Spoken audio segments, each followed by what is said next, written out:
ఉద్యమంలో మీరు చేసే ఉద్యమాల్లో మీరు మా దగ్గరకు వచ్చి మేము మీకు ఆర్థిక సహాయం చేసిన విషయం మర్చిపోయారా అనేది ఒకసారి మిమ్మల్ని మీకు గుర్తు చేస్తున్నాను. అదేవిధంగా మొన్న 1,00,000 డప్పులను పెట్టారు మీరు ఒక ప్రోగ్రాము. దానికి కూడా డప్పులు తీసుకొచ్చి ఇదే ప్రెస్ క్లబ్లో ఇచ్చింది కూడా మా బ్రాహ్మణ ప్రముఖులే. మీకు ఇవన్నీ కూడా మర్చిపోయి బ్రాహ్మణుల మీద దేశ ఇచ్చి మాట్లాడటం మంచిది కాదని మా సలహా. అదేవిధంగా బ్రాహ్మణ సమాజం కూడా 90% ఫైనాన్షియల్గా చాలా ఆర్థికంగా వెనకబడి ఉన్నది. ఇప్పుడు మీరెట్లయితే వెనకబడి ఉన్నారో బ్రాహ్మణ సమాజం కూడా వెనకబడి ఉంది. మనం కలిసి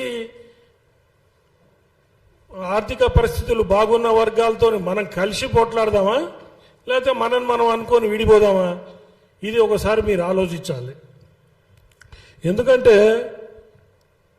బ్రాహ్మణులు జ్ఞానం, ధర్మం, త్యాగం, సేవ ఈ 4 విషయాల మీదే బ్రాహ్మణ్యం నడుస్తూ ఉంటుంది. వేల ఎకరాలు, వేలాది కోట్లు మొత్తం పోగొట్టుకొని సమాజం కోసం త్యాగం చేసి సేవ చేసి బ్రాహ్మణులు ఉన్నారనే పరిస్థితి మీరు తెలుసుకోవాల్సిన అవసరం ఉంది. ఇప్పుడు మీరు మాట్లాడిన దాన్ని బట్టి మొన్న సనాతన ధర్మం మీద, హైందవ ధర్మం మీద వ్యతిరేకంగా మాట్లాడినట్టే. రాజ్యాంగాన్ని మారుస్తామంటే రాజ్యాంగేతర శక్తి మీరు రాజ్యాంగాన్ని మారుస్తా అన్నారు.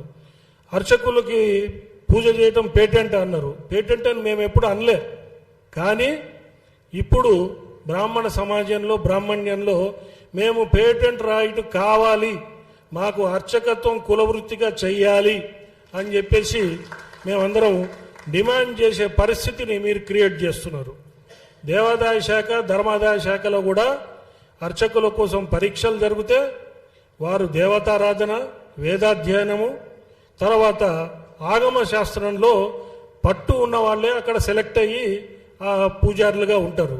దానికి బ్రాహ్మలే అటెండ్ కావాలని చెప్పి దేవాదాయ ధర్మాదాయ శాఖ కూడా చెప్పదు. ఎవరికి తెలివి, జ్ఞానము, స్పష్టత, వాక్శుద్ధి ఉంటుందో వాళ్ళు సెలెక్ట్ అయ్యి వస్తారు. మీ ఇంట్లో మంచైనా మీ ఇంట్లో చెడైనా కావాల్సింది మేము అన్ని కార్యక్రమాల్లో ఉంటాం. మీతో సహపంక్తి భోజనాలు చేయడానికి రెడీగా ఉన్నాం.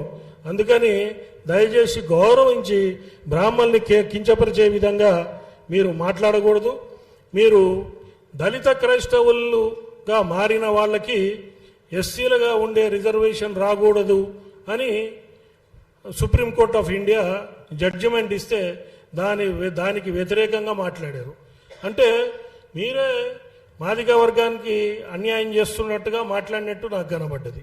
అదేవిధంగా సనాతన ధర్మం, హైందవ ధర్మము, మీరు ఏ పార్టీ నుంచి అయితే వచ్చారో, ఏ పార్టీ ద్వారా పద్మశ్రీ తెచ్చుకున్నారో ఆ పార్టీకి కూడా మీరు వ్యతిరేకంగా మాట్లాడినట్టుగా నాకు కనబడ్డది. అదేవిధంగా దళిత క్రైస్తవులు వాళ్ళు ఎస్సీల రిజర్వేషన్లు తీసుకుంటున్నారు, బీసీ కింద వస్తారు, బీసీ రిజర్వేషన్లు తీసుకుంటున్నారు. మరి వారు మైనారిటీలుగా ఉండి ఆ రిజర్వేషన్లు కూడా తీసుకుంటున్నారు. అంటే మీరు మీ కుల ద్రోహం చేస్తున్నారు, పార్టీకి ద్రోహం చేస్తున్నారు, అట్లనే బీసీలకు కూడా ద్రోహం చేస్తున్నారు. ఇవి కొంచెం అవగాహన పెట్టుకొని మీరు మాట్లాడితే బాగుంటుంది. అదేవిధంగా ధూపదీప నైవేద్యం స్కీమ్ ఉంది అర్చక వ్యవస్థలో. దాంట్లో మీరు చూస్తే దాదాపుగా 26 కులాలు, ఎస్సీలు, ఎస్టీలు, బీసీలు 26 కులాలు దాంట్లో గ్రామ దేవతల పూజలు అవన్నీ చేస్తున్నారు. మీరు అర్చకులు పేటెంట్ రైటు, బ్రాహ్మణులకే పేటెంట్ రైట్ అంటే మరి ఈ విషయం మీకు తెలియదా? లేకపోతే తెలిసే కావాలని మాట్లాడుతున్నారా? దీని వెనక ఏదైనా కుట్ర దాగి ఉందా? ఇవన్నీ కూడా ఆలోచించాల్సిన పరిస్థితి ఈరోజు ఉంది. అదేవిధంగా ఇంతకుముందు ఒక సినిమా యాక్టరు బ్రాహ్మణుల గురించి ఇట్లనే మాట్లాడి ఆయన కూడా పద్మశ్రీ అవార్డు, చివరికి ఆయన పద్మశ్రీ అవార్డు పోయే పరిస్థితి అయ్యి చివరికి క్షమాపణలు చెప్పి చంపలేసుకొని వెనక్కిపోయిన పరిస్థితి మీరు అందరు చూశారు. ఆ పరిస్థితి మీకు రావాలని మేము కోరుకోవట్లేదు. ఇప్పటిదాకా మీరు మాకు సహకారం అందించారు, అట్లనే ఉండాలనేది మా ఆకాంక్ష. అదేవిధంగా మీరు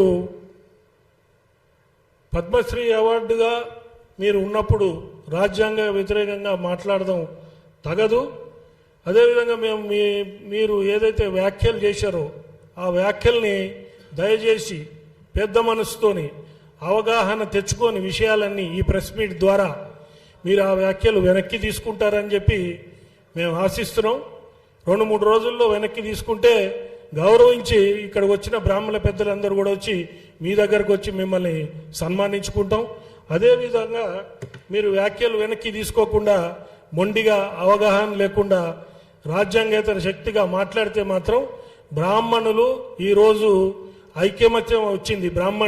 బ్రాహ్మణ సంఘాలన్నీ కలిసి ఈ భాషను ఒక వ్యవస్థను పెట్టుకున్నాయి.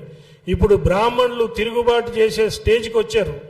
దయచేసి నిరసన కార్యక్రమాలు ప్రజాస్వామ్యయుతంగా మేము చేయటానికి రెడీగా ఉన్నాం. మీరు ఒకవేళ మీరు వ్యాఖ్యలు వెనక్కి తీసుకోకపోతే బ్రాహ్మణులు లోకా సమస్త సుఖినో భవంతు, మీరు 100 బతకండి, సంతోషంగా ఉండండి, దీవించే బ్రాహ్మణ్యంలో ఒక మూలన పరశురాముడి అంశ కూడా ఉంటుంది. ఆ అంశాన్ని బయటికి తీసుకొచ్చి మీ కులము దెబ్బతినుంది, మా కులం దెబ్బతినుంది, మనం పొట్లాడాల్సింది ఎవరితోని అది ఆలోచించుకొని దయచేసి ఈ వ్యాఖ్యలు వెనక్కి తీసుకుంటారని చెప్పి ఈ పత్రికా ముఖంగా నేను మిమ్మల్ని